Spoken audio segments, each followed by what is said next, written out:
Morning students. तो हम we are not afraid to die की स्टोरी पढ़ रहे थे, जिसके अंदर क्या था कि वो एक शिप बोट के अंदर घूमने के लिए जाते हैं और उनके साथ क्या ट्रेजेडी होती है आज हम ये पढ़ेंगे। उसमें क्या था, the initial period of their voyage wasn't worrying as strong gales and winds are conspicuous by their absence. The weather turned bad. क्या हुआ, पहले बहुत सही चल रहा था इनिशियल पीरियड, लेकिन बाद में क्या हुआ, वेदर ख़राब हो गया। और वो क्या था, one of the worst days था उनकी फैमिली के लिए, मैरी की फैमिली के लिए। हाई वेव्स, बहुत लंबी लहरें चलने लगी और शिप बहुत ज़्यादा हिलने लगी। द वेव वॉकर, एक बहुत तेज़ वेव आई जिसकी वजह से क्या हुआ, ओथर गिर गया। The author was thrown back onto the deck, his head and ribs smashed against the wall and blood began to appear. बहुत ज़्यादा तेज़ लहर आई जिसकी वजह से शिप पूरी हिल गई और शिप ने उसको ऑथर को पीछे जाके गिरा के मारा, जिसकी वजह से वो पीछे जाके टच हुआ और उसके हेड पे, सिर पे और हड्डियाँ टूट गई और उसके बहुत ज़्यादा खून आने लगा। लेकिन फिर भी ऑथर ने अपना टेम्पर लूज़ नहीं किया, वो रिपेयर करना चालू कर दिया। शिप में जो लीकेज हो गई थी उसको उसने रिपेयर करना चालू कर दिया।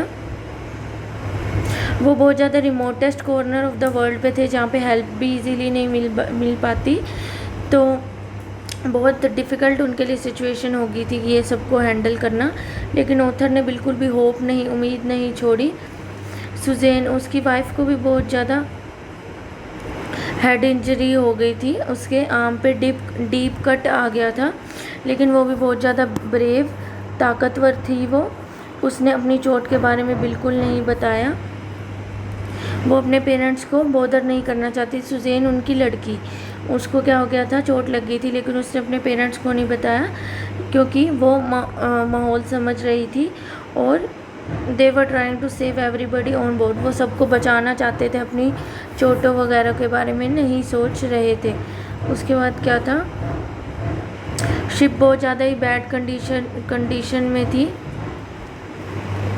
The nearest would be to reach Ile एम्स्ट्रम,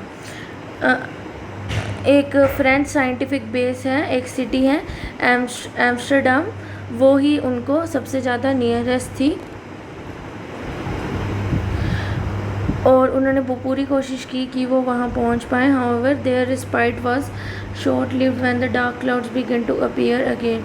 it was commendable that John opened that they were afraid to die if all of them stuck together.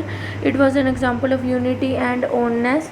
ये एक एग्जाम्पल है कि इतना बड़ा तूफ़ान आ गया था लेकिन वो फिर भी उससे डरे नहीं और लड़ के उन्होंने अपनी बोट को रिपेयर किया और वो फैमिली उनकी सरवाइव कर गई। The family had survive 15 hours, उन्होंने ये सब झेला और वो रेस्क्यू, अपने आप को मतलब सेफ जगह पे छिपना चाहते थे शिप, क्योंकि शिप बहुत ही ज़्यादा बैड कंडीशन में थी। लेकिन उन्होंने हिम्मत नहीं हारी और पास वाली नियरेस्ट सिटी एम्स्टरडम में वो रुके और उन्होंने खुद को इतने बड़े तूफ़ान से बचा लिया।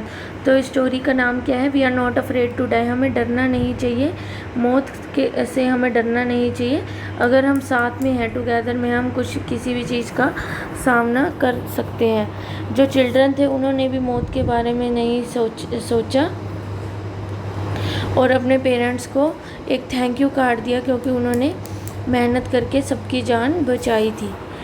तो ये चैप्टर हमें क्या दिखाता है, ट्रस्ट दिखा रहा है कि हम अगर अपनी फैमिली पे या किसी भी चीज़ पे ट्रस्ट करके एकजुट हो जाए तो हम किसी भी मुसीबत का सामना कर सकते हैं। तो अब ये चैप्टर रीड कर लेना बेटा, इसमें बस वही शिप वाली स्टोरी बताई हुई है कि शिप में उनके साथ क्या हुआ।